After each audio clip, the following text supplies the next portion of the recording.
difficult, but what it has done for us is it allowed us to step back and objectively look at what the data tells us. And we have made significant changes because of that.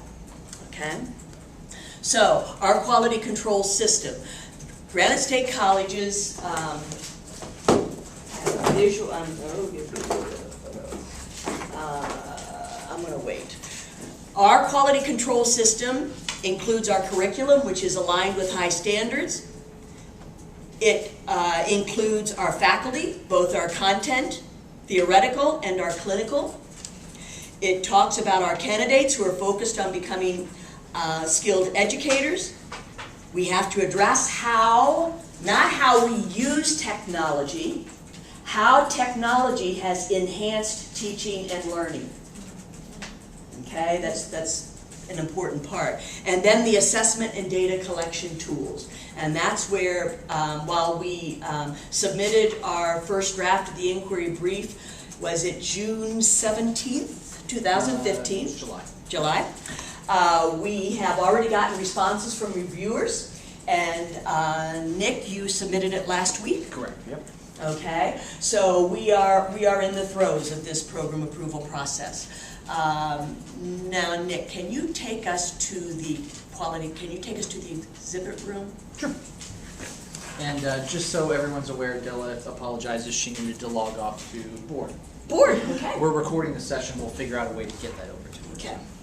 While he's jumping to that, can I ask you, you said the exit interview, I'm jumping way back here, is 30% of the final grade. And so what grade are you talking about? You know, that's a good question. Thank you very much. Is 30% of the final grade of the Culminating Teaching Experience course. But please understand, that's another, I'm pleased that you brought this up, Nancy. At our introductory level courses, the clinical courses, our field placement faculty are responsible for 20% of the final grade for the introductory level clinical courses. At the intermediate and the advanced level, our field placement faculty are responsible for 30% of the final grade of the clinical courses. So that is the observations, that is the RESW. Okay? So you, what would you like So let's go to the candidate first. Thank you. Sorry. This is in our exhibit room on Task Stream.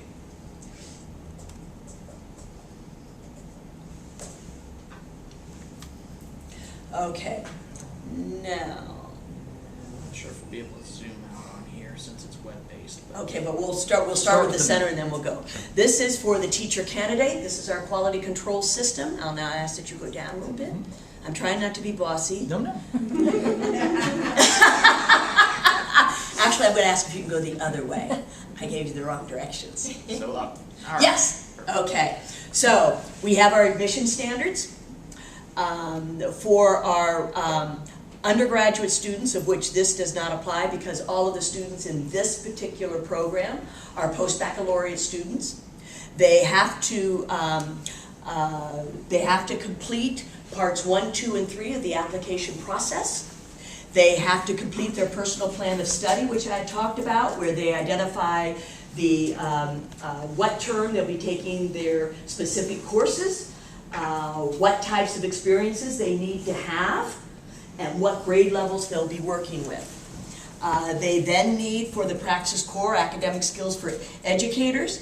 This all occurs in EDU 700.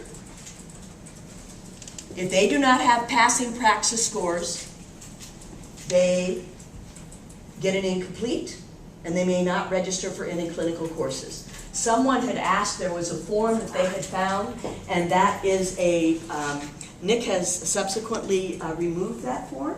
That is an old form that I think we first developed, we haven't used it since, I'm going to say, January 2013. So it is a form that we no longer use. I don't know why it was still up on the Ed Resources page. But, so please understand the Praxis Core Academic Skills for Educators is a requirement. So then those are our admission standards. Our curriculum is based on the New Hampshire Professional Ed Standards, ED 610s. Our grades in the courses They are graded by rubrics linked to the NH INTAS standards, completion of the major projects such as unit, lesson plans, research papers, and IEPs. These are the key artifacts that are key to the standards. Okay, so that's how we make sure that we address the program-specific standards as well as the 610s. So Mary, can I add Yes. something? So like in that kind of a box in the vision program, it would be the learning media assessment, it would be the functional vision assessment. Those would be the key artifacts. Yes, yes, okay. Their transition points, we have identified introductory level, intermediate level, and advanced level. At the introductory level, after the candidate has completed the courses at the introductory level, the faculty, the lead faculty with the field placement faculty, and they review the progress of the student to decide, number one, do they have a 3.0? Number two, what is the quality of their work? Number three, what are their dispositions that they are seeing in the field? If the candidate is appropriate, they will be recommended for the intermediate level courses. That same process occurs after they have completed the intermediate level courses. Again, at the end of that last one, the candidate is reviewed by the faculty. They review their GPA, they review the quality of their work, and again, the dispositions that they are seeing in the field. And that if they are ready, they are recommended for the advanced level, okay? The self-evaluation of professional growth.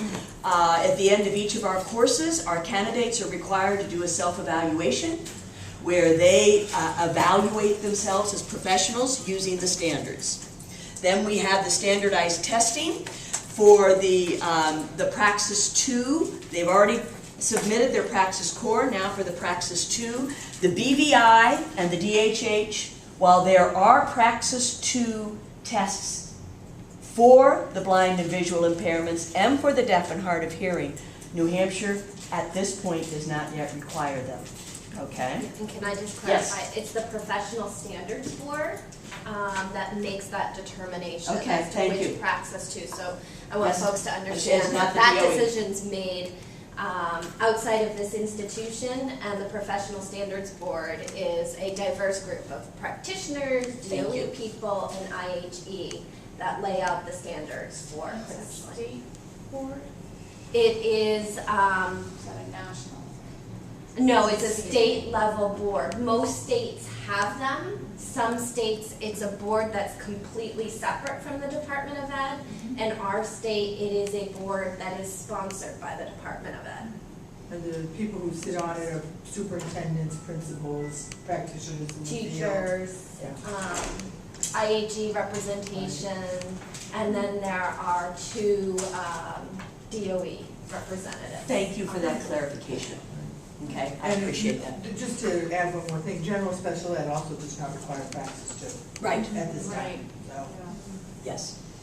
Nor LD, EBD, or IDD. Okay.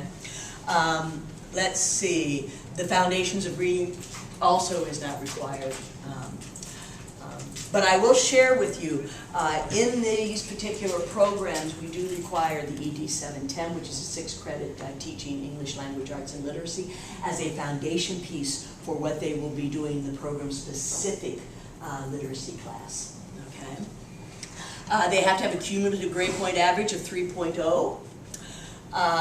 If a student has a term where they do not have a 3.0, an appointment is made with the dean and the associate dean. A review is made with the student of their progress, and a plan is developed, and they have a term to bring it back up. Okay? Credentialing portfolio that's housed in TaskStream. It's a repository for documentation. It's based on the INTAS standards, and it contains all the key artifacts. The exit interview is a formal audio-visual presentation of evidence of meeting all program standards. It is scored by the faculty team. I want to make sure people understand that. The faculty team includes a field placement faculty and usually the lead faculty for that program. Okay? It is, the minimum score for successful completion is 3.0, and Pat is going to be going over that.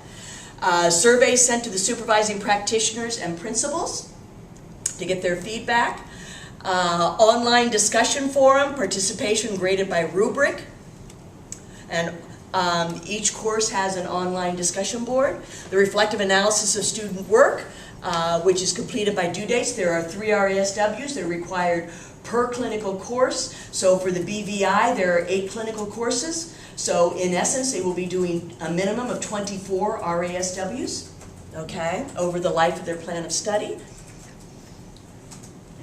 Then the field placements are tracked to meet the certification-specific requirements, okay?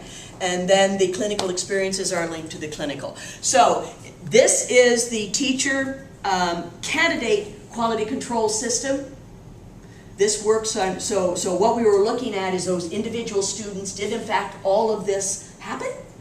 And then we look at it programmatically when we look at all of the others. So it is really a wonderful, I've got about 3 minutes and then it's your turn. So we're gonna speed dial ahead. What would you like me to do? Go back to the We presentation? can go back to the presentation. All right. Thank you, Nick. Okay, we're almost done here. So then we're gonna go to 9. Okay, I can You're do back that. on.